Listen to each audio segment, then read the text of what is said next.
नमस्कार दर्शकों, जेके प्राइम में आपका स्वागत है और मैं हूं विनोद कुमार। दर्शकों, मौसम कहर बरपा रहा है। मौसम के चलते जम्मू श्रीनगर हाईवे 3 दिनों से बंद है और कल भी खुलने की संभावना नहीं है। और कहा जा रहा है कि सरकार ने या यातायात विभाग ने यह फैसला लिया है कि कल भी यहाँ से गाड़ियाँ उस ओर नहीं जाएंगी। तो आप अंदाजा लगा सकते हैं कि जम्मू श्रीनगर हाईवे एक छोटी सी पस्सी गिरने के लिए कितनी देर बंद रहता है। और अब तो बर्फबारी भी हो रही है और बारिश भी हो रही है, लेकिन ड्राइवर, क्लीनर हो या आम लोग हो, उनको दिक्कतों का सामना करना पड़ रहा है। हजारों की तादाद में जम्मू से लेकर के सांबा तक, श्रीनगर से लेकर सांबा तक, टनल से लेकर सांबा तक, यहाँ पर हजारों की तादाद में गाड़ियां खड़ी हैं और अभी तक रेंगने की स्थितियां में भी नहीं।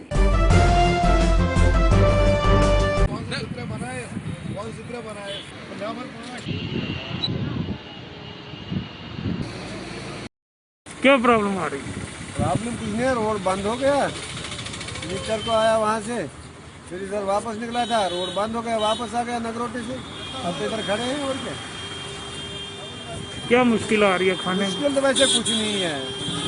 मुश्किल तो क्या करें, जब रास्ता बंद हो गया तो क्या हो जाए, मुश्किल तो हो ही जाता है। कब तक कह रहे हैं खाने पीने का? और क्या, और कुछ नहीं है। अब तक कह रहे हैं खोलने का रास्ता? अब तो ठीक ही है लगभग। अभी तो 2 ही दिन हो गए इधर, क्या पता अगर 5-6 दिन लग गया तो तभी तो बढ़ेगा परेशानी। फिलहाल तो ठीक है, 1-2 दिन ही हो गया, अभी तो ठीक है। ये हम गवर्नमेंट से रिक्वेस्ट कर रहे हैं, जो बानीहाल टू काजीगुंड का जो टनल बना हुआ है, मेहरबानी करके उसको रेस्टोर किया जाए।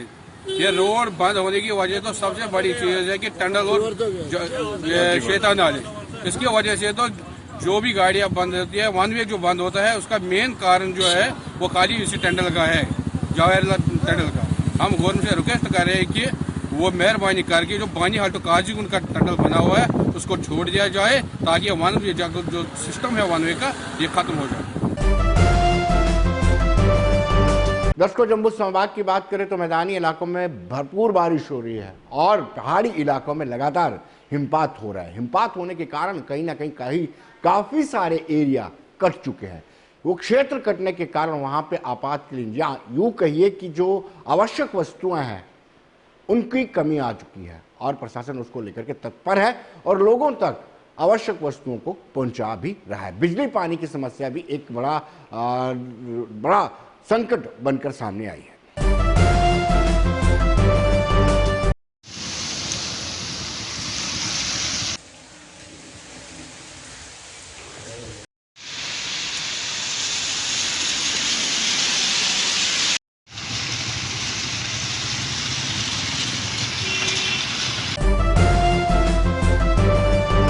दर्शकों, अब हम बात करेंगे कि कल चक्का जाम रहेगा। ट्रांसपोर्टर्स ने अपनी हड़ताल का ऐलान कर दिया। ट्रांसपोर्टर्स का कहना है कि 30% जो किराया बढ़ाया गया था कोविड-19 को देखते हुए, वो किराया वापस ले लिया गया है और सरकार को अल्टीमेटम दिया था। सरकार ने अल्टीमेटम देने के बावजूद भी कोई सुनवाई नहीं किया, इसलिए कल वो चक्का जाम रहेगा।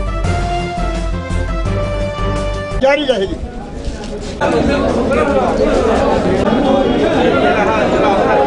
देखो, हमने पिछले हफ्ते भी प्रेस कॉन्फ्रेंस हुई थी हमारी, उसमें गवर्नमेंट हमने टाइम दिया था 1 हफ्ते का, लेकिन 1 हफ्ते तक भी गवर्नमेंट ने हमारे साथ कोई बुलाया नहीं है, कोई डिस्कस नहीं हुई। कोई कल ट्रांसपोर्ट कमिश्नर के साथ मीटिंग हुई थी, वो बोल रहे थे कल आप डेफर करो, लेकिन कोई ऐसे आश्वासन है, कोई ऊपर हाई लेवल के साथ कोई मीटिंग नहीं हमारी हो रही, कोई कुछ नहीं है। तो ऐसे टाल मटोला ही कर रहे हैं। तो हम गाड़ियाँ तो अब चला ही नहीं सकते हम, जितनी हमारी डीजल की आई कोई है। तो किराया तो बेसिकली पिछले दिन उन्होंने कम कर दिया। अभी जब जितनी देर हमारा फेयर नहीं बढ़े इतनी देर हम गाड़ी चलाने के काबिल नहीं है। हमारी ऑटोमेटिकली गाड़ी खड़ी हो गई है, कोई चलने का कोई साधन नहीं रहा हमारा। इन्हें क्योंकि इन्होंने लखनपुर की बॉर्डर बंद कर रखी है, हमारी गाड़ी को अंदर बाहर आने की कोई है ही नहीं है। तो सवारी का भी कोई लिंक नहीं बनता। हमारी गाड़ी जहाँ से जाती है जम्मू से कठुए तक, हमारे अप डाउन करने का हमारी गाड़ी का 4000 रुपये का डीजल लगता है, प्लस यहाँ का टोल लगता है 500 रुपया। पापू का 5000 रुपये गाड़ी का खर्चा है, तो 3000 रुपया, 3500, 4000 रुपये गाड़ी का बनता है नहीं। हम जेब से पैसे डाल रहे हैं गाड़ी चलाने के लिए ना, डीजल हम जेब से डाल रहे हैं। तो अब तो हमारी लास्ट हमारी तो बाजू खड़े हैं, ड्राइवर कंडक्टर भी के हाथ खड़े हैं, तो हमारे भी हाथ खड़े हैं। हम चलाने से हमें कुछ मिलता ही नहीं है, इसीलिए हमारी गाड़ी ऑटोमेटिकली कल से रोड से ऑफ हो जाएगी, बंद हो जाएगी, सारी स्ट्राइक पे चल जाएंगे। अब मिलता 4000 रुपया बनता है, 4000 का 4035 रुपये बनता है। और किराया इसमें डीजल मिला के, ड्राइवर कनेक्टर, टोल मिला के हमको डेली नॉर्मल 1500 से लेके 2000 रुपया जो है हम अपनी पॉकेट से डाल रहे हैं इसमें गाड़ी में। कब तक चलाएंगे? हमारी गाड़ी की पूरी खड़ी है। और अगर जैसे हमारे मैनेजर साहब ने कहा कि हो सकता है धरना देने के लिए जैसे किसान खड़े हैं, ऐसा ना हो कि पूरे ड्राइवर कनेक्टर टोल प्लाजा पे बैठ जाएं और वहीं भूख हड़ताल और मरना मुनक बुलार पाल की लड़ाई जो है वो स्टार्ट है तो स्टार्ट होगी। कल से स्ट्राइक होगी। और ट्रांसपोर्टर्स का कहना है कि वो पहले से ही मंदी के दौर से गुजर रहे हैं और मंदी के दौर में सरकार की तरफ से कोई हाथ आगे नहीं बढ़ाया जा रहा है। अगर 30% किराया बढ़ाया था तो कोविड-19 अभी चला नहीं गया है, लेकिन सरकार ने वो किराया वापस ले लिया है। और ये गवर्नमेंट ने आज दिन तक हमें पूछा तक नहीं है कि ये वैसे ही गवर्नमेंट समझ रही है कि ट्रांसपोर्टर है ये बंद तो कर ही नहीं सकते हैं, तो हमारी मजबूरी है, हम मजबूरी की वजह से बंद कर रहे हैं। क्योंकि तेल 76 रुपये कुछ पैसे हो गया लीटर, 16 रुपये डीजल बढ़ गया, तो कैसे गाड़ी चलाएंगे हम। इन्होंने 30% किराया हमारा कोरोना की वजह से कम किया था, इन्होंने दिया था हमें, तो उसके बाद इन्होंने वो भी कैंसिल कर दिया उन्होंने। तो मैं समझता हूँ ये गवर्नमेंट ने जैसे कहा है कि कोरोना जो है वो ख़त्म हो चुका है। कोरोना सिर्फ ट्रांसपोर्टरों के लिए ख़त्म हुआ या बाकी डिपार्टमेंट को भी ख़त्म हुआ है? ओपीडी अभी खुली नहीं है, इंटरस्टेट गाड़ियाँ चल नहीं रही हैं, अपना मतलब कि स्कूल कॉलेज खुले नहीं हैं, तो कोरोना उनके लिए कोरोना, हमारे लिए कोरोना ख़त्म हो चुका है। लेकिन आज 5 तारीख हो गई है, गवर्नमेंट ने हमें ना तो सीरियसली बुलाया है, खाली ट्रांसपोर्ट कमिश्नर साहब ने हमें कल बुलाया था और उन्होंने कहा आप अपनी स्ट्राइक वापस ले लो, तो हम आपके किराया प्रपोजल भेजा है तो उस पर गौर करेंगे। लेकिन उससे क्या होगा? कुछ नहीं होगा। हमने पहले भी 1 महीना पहले प्रेस कॉन्फ्रेंस की थी, उसमें भी कहा था, तब भी गवर्नमेंट ने कुछ नहीं किया। लगता है कि गवर्नमेंट हमारा किराया बढ़ाने में सिंसियर ही नहीं है। जबकि 2018 में जब डीजल बढ़ा था उस समय रेट था 65 रुपये पर लीटर, और जबकि आज डीजल का रेट है 78 रुपये पर लीटर। 13 रुपये पर लीटर में डीजल महंगा हुआ है। उस महंगाई के कारण हम अपनी गाड़ियाँ नहीं चला सकते और हमारी गाड़ियाँ जो है वो ऑटोमेटिकली खड़ी हो गई हैं। तो इसलिए हमने यूनानिमसली फैसला लिया है कि कल से हमारी कोई गाड़ी नहीं चलेगी। जम्मू से लेकर श्रीनगर तक, उड़ी तक कोई भी गाड़ी, पैसेंजर गाड़ी नहीं चलेगी। दर्शकों, पुंछ का मेंढर एरिया लगातार कहीं ना कहीं सुर्खियों में बना हुआ है। कभी हथियार बरामद होते हैं, तो कभी नशे की खेप बरामद होती है, तो कभी लीकर बरामद होती है। यह लगातार पिछले 1 सप्ताह से ऐसा हो रहा है। 28 दिसंबर को 3 आतंकवादियों को गिरफ्तार किया गया था, जिसमें से 6 ग्रेनेड बरामद किए गए थे और मंदिर में वो फेंकने वाले थे। उन्होंने अपनी इन्वेस्टिगेशन के दौरान ये चीज़ बताई थी। उसके बाद नशे की खेप बरामद होती है और उन लोगों के इशारों पर या उन लोगों के निशानदेही पर और भी हथियार बरामद होते हैं। लेकिन अब लीकर बरामद हुई है, यानी इस पूरे एरिया में डीडीसी चुनाव के दौरान हिंसा हुई थी। इस पूरे एरिया पर आईएसआई पूरी निगाह रखे हुए, कभी किसी के हाथ में बंदूक थमाने की कोशिश की जाती है और किसी को नशे की लत में धकेलने का प्रयास किया जाता है।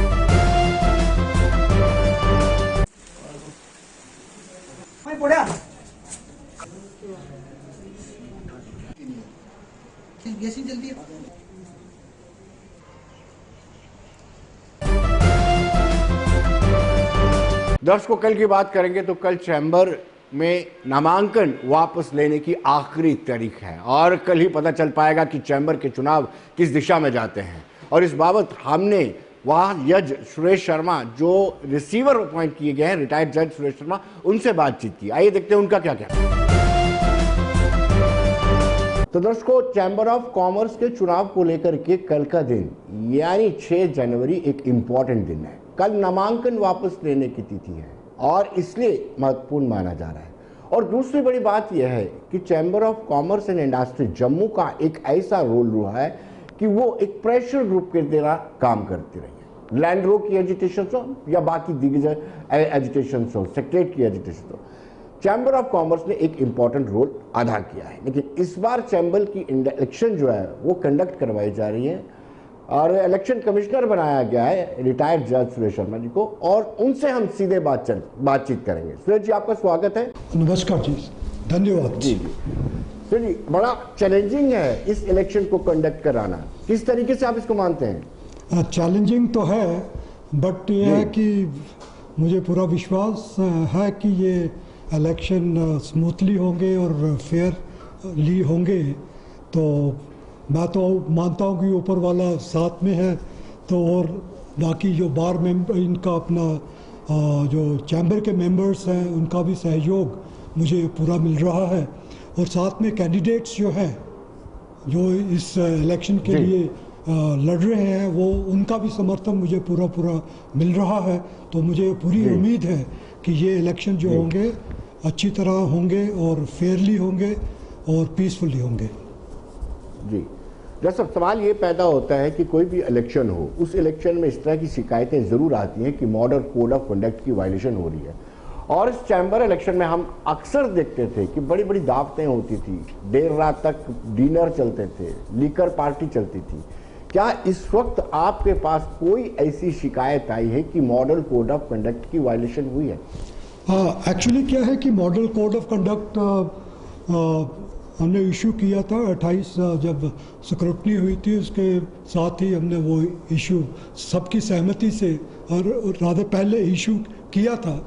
तो उसमें सबकी सहमति ली गई थी, उनमें सबने दस्तखत भी किए उस पर। और उसके बाद मैंने कल ही एक कमेटी बनाई है जो एक बार इनके अपने चैम्बर के जो काफ़ी सरकर्दा जो मेंबर्स हैं, जो काफ़ी रिस्पेक्टेड मेंबर्स हैं इसके चैम्बर के, तो वो कमेटी को मैंने डिसिप्लिनरी कमेटी का भी इख्तियार दिए हैं। तो उस कमेटी के जो भी मैटर जो आएगा, और इनफैक्ट कल भी एक मैटर आया था, मैंने वो कमेटी को रेफ़र किया, तो कमेटी उसमें देखेगी। उसके साथ साथ मैं भी संज्ञान ले रहा हूँ इसका, कोई भी अगर कंप्लेंट आती है। अभी कोई कंप्लेंट, छोटी मोटी कंप्लेंट्स कोई आई, उसमें कोई तथ्य ज़्यादा नहीं था। बेसिकली अभी एक तो मुझे जो महत्वपूर्ण बात लगती है कि कोई बड़ी कोई पार्टीज़ की कोई कंप्लेंट कोई आई नहीं है, कोई ठोस कंप्लेंट अगर कहें हम। तो एक और इसमें एक निर्णय कल मैंने लिया था, उसमें एक सिविल सोसाइटी के एक बड़े एमिनेंट हमारे सिटीज़न हैं जो पुराने एक्स ब्यूरोक्रेट हैं, Shri Ajay Khajuria, retired KS officer, उनको मैंने एक जो इंडिपेंडेंट ऑब्जर्वर नियुक्त किया है, सो दैट कि एक इंडिपेंडेंट फीडबैक जो सिविल सोसाइटी की तरफ से भी आएगी कि ये इलेक्शन कैसे हो रहे हैं। तो मुझे पूरा यकीन है कि एक बहुत बड़ा निर्णय सिविल सोसाइटीज़ के इलेक्शंस के संदर्भ में मैं कहूँगा ये है कि एक सिविल सोसाइटी के जो रिप्रेजेंटेटिव की तरह वो काम करेंगे, और एक इंडिपेंडेंट और न्यूट्रल जो उनकी अपनी ऑब्जर्वेशन है, अपना उनका जो इलेक्शन के प्रति जो भी कोई उनकी अपनी जो और फीडबैक है वो देंगे उसमें। तो एक आई थिंक वो भी एक एडिशनल सिक्योरिटी आई से कि वो है कि जो इंटेग्रिटी जो इसकी इलेक्टोरल प्रोसेस की है वो लाएगा, और उसके साथ ट्रांसपेरेंसी और अकाउंटेबिलिटी उसके साथ इंश्योर होगी। जैसा आप इलेक्शन कंडक्ट करवा रहे हैं, क्या जो चैम्बर ऑफ कॉमर्स का कॉन्स्टिट्यूशन है उसके मद्देनजर ही इलेक्शन कंडक्ट करवा रहे हैं, या आपको कुछ ज़्यादा अधिकार दिए गए हैं कोर्ट की तरफ से कि आप अपनी तरफ से भी कुछ फैसला ले सकते हैं? जैसे आपने इंडिपेंडेंट ऑब्जर्वर नियुक्त किया है, क्या ये कॉन्स्टिट्यूशन के मुताबिक किया है? नहीं, एक्चुअली क्या है कि एक तो कोर्ट ने मुझे अपॉइंट किया है रिसीवर, बेसिकली रिसीवर उसके 2-3 काम हैं। एक तो मैनेज करना, एडमिनिस्टर करना चैम्बर को, दूसरा इलेक्शन कंडक्ट करवाने का। इलेक्शन कंडक्ट करवाने का कोर्ट ने मुझे पूरे इख्तियार दिए हैं। तो उसमें चैम्बर का कॉन्स्टिट्यूशन भी है, और जो मेरे इख्तियार एज ए रिसीवर इस इलेक्शन को फेयर तरीके से कराने के हैं, मैं उसको मद्देनज़र रखते हुए सारा जो प्रोसेस है मैं करवा रहा हूँ। इसमें जैसे अदरवाइज तो जो कमेटी चैम्बर की बनती थी इलेक्शन करवाने की, since I am a receiver, तो मुझे एज ए रिसीवर पूरा अख्तियार है इलेक्शन करवाने का। तो उसी के नज़रिए उसी को मद्देनज़र रखते हुए जैसे स्टाफ जो इलेक्शन करवाएगा, कहाँ पे जो सारा वो डिसीजंस है वो मैं खुद इस बतौर रिसीवर ले रहा हूँ। उसमें कॉन्स्टिट्यूशन थोड़ा मुझे कॉन्स्टिट्यूशन से थोड़ा हट के जाऊँ, उसके थोड़ा उसको आगे पीछे वो जो है वो देख के भी मुझे अपने इख्तियार इस्तेमाल करने पड़ रहे हैं सो दैट इलेक्शन फेयर हो, निष्पक्ष हो और जो है ट्रांसपेरेंट हो।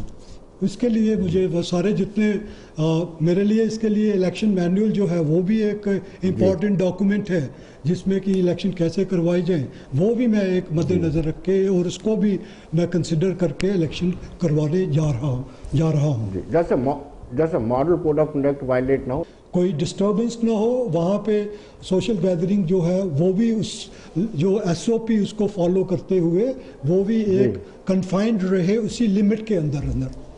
जी जैसा सवाल काउंटिंग का उठता है, काउंटिंग देर तक चलती है क्योंकि बैलेट पेपर का इस्तेमाल किया जाता है और देर तक रिकाउंटिंग भी होती रहती है। आपके पास इख्तियारात थे, आप EVM से करवा सकते थे? नहीं, EVM से एक्चुअली आपका एक बहुत महत्वपूर्ण सवाल है, ये इम्पॉर्टेंट क्वेश्चन है। बेसिकली ये इसमें जो कॉन्स्टिट्यूशन में प्रोविजन है उसमें है कि ये सीक्रेट बैलेट होगा। तो मैंने इस पर स्टडी किया और सुप्रीम कोर्ट की जजमेंट्स भी हैं। सीक्रेट बैलेट का मतलब जो रहता है उसमें जो मैकेनिकल या इलेक्ट्रॉनिक जो इंटरवेंशन वो नहीं रहते होनी चाहिए। तो उसी को ध्यान में रखते हुए I went in for traditional जो इनका सिस्टम था वो जो पेपर बैलेट का उसको, इसलिए अदरवाइज मैं तो चाहता था कि EVMs के साथ होता और उसके काउंटिंग उसके साथ बहुत जल्दी हो जाती। उसके बावजूद हमने जो रखा हुआ है वो रखा है 4:30 बजे तक इसकी वो होगा, इलेक्शन होगा, पोलिंग होगी और उसके बाद इमीडिएटली 4:30 के बाद हम ये जितने भी बैलेट बॉक्सेस हैं शिफ्ट कर देंगे वहाँ ऑडिटोरियम में। तो वहाँ पे जो प्रोफेसर्स कॉलेज के हैं या स्टाफ है तो वो काउंटिंग वहाँ उन्हीं के ज़रिए हम करवाएंगे। तो मुझे यकीन है कि ये कोई पूरे 3-3.5 घंटे में हम कंप्लीट ये प्रोसेस पूरा करवा लेंगे।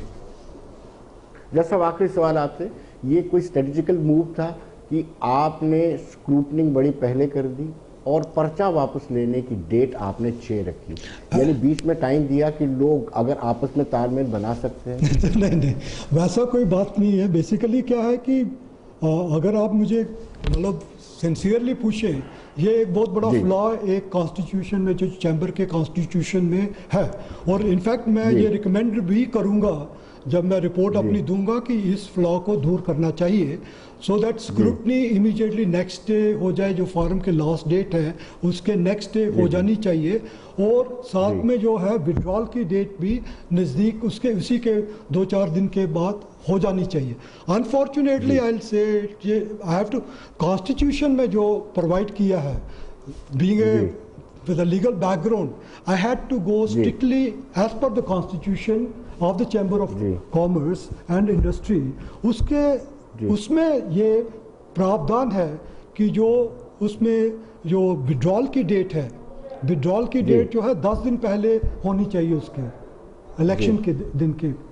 उसके उसी तरह स्क्रूटनी का भी पूरा उन्होंने डेट दिया है कि 20 दिन पहले उसके होनी चाहिए। उन्हीं जो कॉन्स्टिट्यूशन के प्रावधान है उन्हीं को मद्देनज़र रखते हुए ये डेट्स रखी गई थी और ये पहले भी ऐसे ही होता रहा है। अभी इसकी कोई ये बात नहीं है कि किसी को हम फेवर करना चाहते हैं जो कोई इनका देख रहे हैं, वो absolutely there is no question of that. जैसे बहुत बहुत शुक्रिया आपका, धन्यवाद। धन्यवाद विनोद जी। दर्शकों, जम्मू संभाग के 2 और युवाओं ने UPSC की सेवाओं को पास किया, उत्तीर्ण किया है और जिसमें है विवेक पाठक। हमने उनसे बातचीत की, क्या तजुर्बा था, क्या एक्सपीरियंस, आइए देखते हैं। इस वक्त हमारे साथ सीधे जुड़ चुके हैं विवेक पाठक जी, जिन्होंने सिविल सर्विसेज को उत्तीर्ण किया, पास किया है। विवेक जी, आपका स्वागत है। और इसका श्रेय आप किसको देते हैं? सबसे पहले तो जो श्रेय है वो मैं ऑब्वियसली अपने पेरेंट्स को देना चाहूँगा, जिन्होंने मुझे हमेशा से सपोर्ट किया है बचपन से लेके आज तक। और जैसे कि सबको पता है कि ये जो UPSC की जर्नी है ये इतनी ज़्यादा हेक्टिक है कि आपको आपके बहुत ज़्यादा अप्स एंड डाउन्स आते हैं, तो आपको कोई ऐसा चाहिए जो आपको कंटिन्यूसली सपोर्ट करे। तो मैं बड़ा फॉर्चुनेट अपने आप को कंसिडर करता हूँ कि मेरे पास ऐसे पेरेंट्स रहे हैं। तो सबसे पहले मैं उनको देना चाहूँगा श्रेय, और उसके बाद भगवान को, कि उन्होंने मुझे ये अपॉर्चुनिटी दी कि आज मैं यहाँ पे बैठ के ये इंटरव्यू दे रहा हूँ और सिलेक्ट हो चुका हूँ। और उसके बाद ऑब्वियसली अपने आप को श्रेय देना चाहूँगा, जो अपनी पेशेंस जो थोड़ी सी शो की है, और साथ में जो हार्डवर्क उसके लिए। ये कितनी अटेम्प्ट थी आपकी, और हर अटेम्प्ट में आपने क्या क्या सीखा? ये मेरा 5th अटेम्प्ट था। ओके। और सबसे ज़्यादा इंटरेस्टिंग चीज़ मेरी जर्नी के बारे में ये रही है कि पहले 4 अटेम्प्ट्स में प्रीलिम्स भी मुझसे क्लियर नहीं हुआ था।